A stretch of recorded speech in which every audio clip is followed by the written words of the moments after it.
விடுதலை தழுவாமல் ஓய மாட்டோம் என்கின்றனர் மாணவர்களுடைய போராட்டம் தொடர்ந்து வலுப்பெற்று வரக்கூடிய நிலையில் தமிழகத்தில் இருக்கக்கூடிய அனைத்து பகுதிகளிலும் கள விவரங்களை தொடர்ந்து பதிவு செய்த வண்ணம் இருக்கின்றோம் தந்தி தொலைக்காட்சியின் வாயிலாக. அடுத்தபடியாக புதுக்கோட்டை திலகர் திடலில் இளைஞர்களும் மாணவர்களும் தொடர் போராட்டத்தில் ஈடுபட்டுள்ளனர். அவர்களுக்கு பொதுமக்களும் ஆதரவு தெரிவித்துள்ளனர்.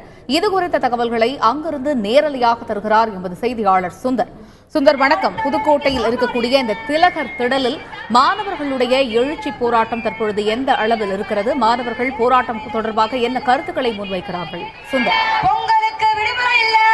அதாவது மதுரைக்கு அடுத்தபடியாக புதுக்கோட்டை மாவட்டத்தில் தான் ஜல்லிக்கட்டு என்று அழைக்கப்படும் வீர விளையாட்டு நடைபெற்று வருகிறது. இங்கு வந்து 200க்கும் மேற்பட்ட இடங்களில் கடந்த காலங்களில் ஜல்லிக்கட்டு நடந்து வந்தது. ஆனால் கடந்த சில ஆண்டுகளாக ஜல்லிக்கட்டு நடைபெறாத நிலையில் இந்த ஆண்டு மீண்டும் ஜல்லிக்கட்டு வலியுறுத்தி பல்வேறு கட்ட போராட்டங்களை புதுக்கோட்டை மாவட்டத்தில் உள்ள அனைவரும் வந்து செய்து வந்தனர். இந்நிலையில்தான் புதுக்கோட்டை உரிமை மீட்புக்குழு சார்பில் கடந்த 3 தினங்களாக இரவு பகல் பாராமல் 3 தினங்களாக இந்த போராட்டமாக தொடர்கிறது. தற்போது நாம் கண்ணால் காண்கிறோம். இங்கு வந்து மாணவர்கள் எண்ணிக்கை அதிகமாக உள்ளது. தற்போது இந்த போராட்டத்திற்கு ஆதரவு தெரிவித்து ஒரு காவலரும் இந்த உண்ணாவிரத போராட்டத்தில் ஈடுபட்டுள்ளார். அவரிடமே என்ன காரணத்துக்காக அவர் வந்து நினைக்கிறார்? சார், நீங்க ஒரு காவலர் பணியில் ஈடுபட்டிருக்கீங்க, என்ன காரணத்துக்காக இந்த போராட்டத்தை நீங்க கலந்துருக்கீங்க? பொதுவாக பார்த்தீங்கன்னா, நான் ஒரு தமிழன், தமிழ் பால் தாய்ப்பால் குடித்து வளர்ந்தவன். என் தாய்மாரெல்லாம் நடுரோட்டில் போராடக்கூடியவர்கள். என் காலை எனக்கு அழிக்கிறார்கள். இந்த காலை இனம் அழிந்தால் இன்னும் உணவு கிடையாது. நான் போராடுறதுக்கு முதல் காரணமே ஜல்லிக்கட்டு மற்றும் இந்த காளை தமிழ் மக்களுக்கு தமிழில் உள்ள எல்லார் வீட்டிலும் காளைகள் இருக்க வேண்டும். காளைகள் நம்ம விவசாயம் பண்ண முடியும். விவசாயம் இப்போ எங்கேயுமே இல்லை, மழை இல்லை. இதனால காரணம் ஜல்லிக்கட்டுக்கு உடனே அனுமதி அளித்து பீட்டாவை தகர்த்து நமது பாரத பிரதமர் அவர்கள் உடனே இந்த ஜல்லிக்கட்டுக்கு நடத்த அனுமதி கோரி தமிழ் மக்களுக்காக, தமிழ் மக்கள் இவ்வளவு கஷ்டப்படுறாங்க. உங்களுடைய கஷ்டத்தையும் துன்பத்தையும் பார்த்து ஒரு தமிழ் இனமே அழிய போதே. இதனால என்ன இருக்கு? பெற்ற தாய் தன் பிள்ளை எதற்கு வளர்க்குறாங்க? பால் கொடுத்து வளர்க்குறாங்க. எதற்கு வளர்க்குறாங்க? சாவதற்கு வளர்க்கவில்லை. தன் பெற்ற தாய் தன் பிள்ளையை போல காளைகளை வளர்க்கிறாங்க. காளையை கொள்வதற்கு வளர்க்கவில்லை. தன் காளை வலிமையுடன் இருக்கணும், ஆரோக்கியத்தில் இருக்கிறாங்க. ஒரு நாள் அந்த ஜல்லிக்கட்டு திருவிழாக எல்லாரும் எல்லாத்தையும் மறந்து ஒரு தமிழர் பண்பாடு நிலைநிறுத்துறாங்க. இந்த தமிழர் பண்பாடு எங்கள் தமிழ் இனத்துக்கு கிடைக்க வேண்டும். என் உயிர் போகும் வரை இந்த தமிழர் பண்பாடு நடக்கும். தமிழகத்துக்கு நான் போராடுவேன். உங்களுக்கு காவலர்களுக்கு சொல்லப்போனால் வந்து அதிகப்படியான கண்டுபிடிகள் இருக்குது, உங்களுக்குள்ள சங்கங்கள் கிடையாது அப்படின்னு ஒரு இது இருக்கு. இப்போ வந்து அதையும் மீறி உங்களுடைய உணர்வால் நீங்கள் வந்து இந்த போராட்டத்தில் கலந்துருக்கீங்கன்னு சொல்றீங்க.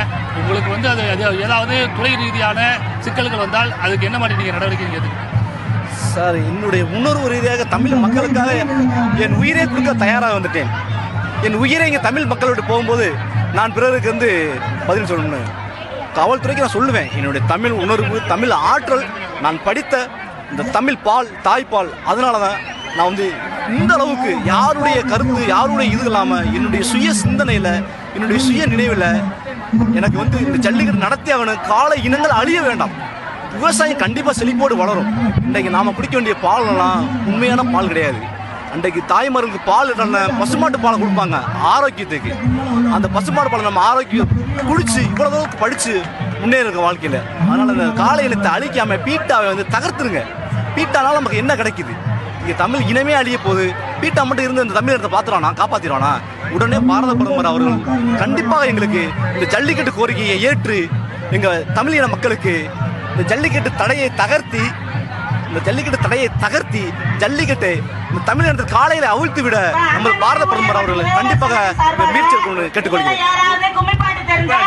அவசர சட்டம் ஏற்றுதான் தமிழக அரசு சொல்லியிருக்காங்க. இந்த அவசர சட்டம் ஏற்றப்பட்டால் உங்களுடைய போராட்டம் கைவிடப்பட வாய்ப்பு இருக்கு. அவசர சட்டம் இயற்றுவதனால் மட்டும் போராது, வாடிவாசல் வழியாக காளைகள் வர வேண்டும்.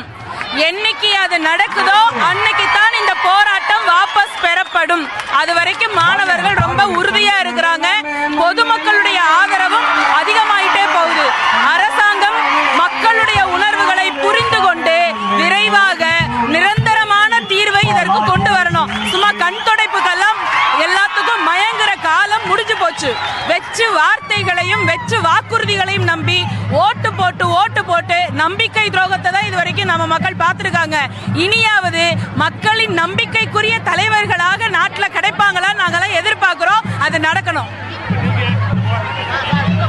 எங்களுக்கு இப்போதைக்கு அவசர சட்டம் தேவையில்லை, எங்களுக்கு நிரந்தர சட்டம் தான் வேணும். பீட்டாவை வெளியேற்றணும், ஜல்லிக்கட்டு நிரந்தரமாக கொண்டு வரணும்.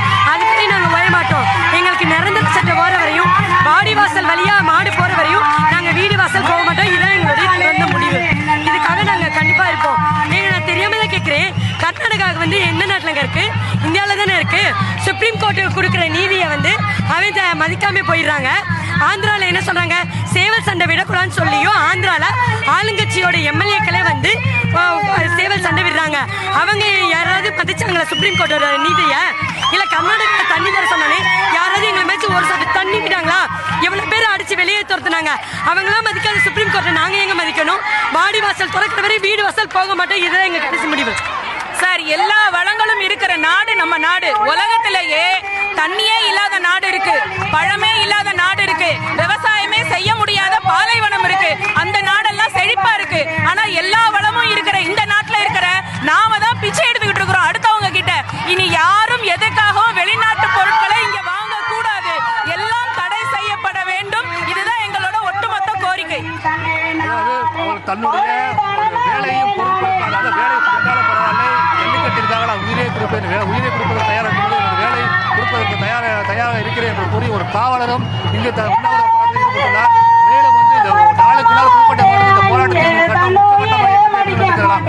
கடந்த 3 தினங்களுக்கு முன்பு 200 பேரில் ஆரம்பித்த போராட்டம் தற்போது வந்து 1000 பேர் 2000 பேர் அளவுக்கு கூட்டு சேர்ந்துள்ளது என்று சொல்லலாம். தற்போது அவர்கள் வந்து மோடிக்கு அழைப்பு விடுத்து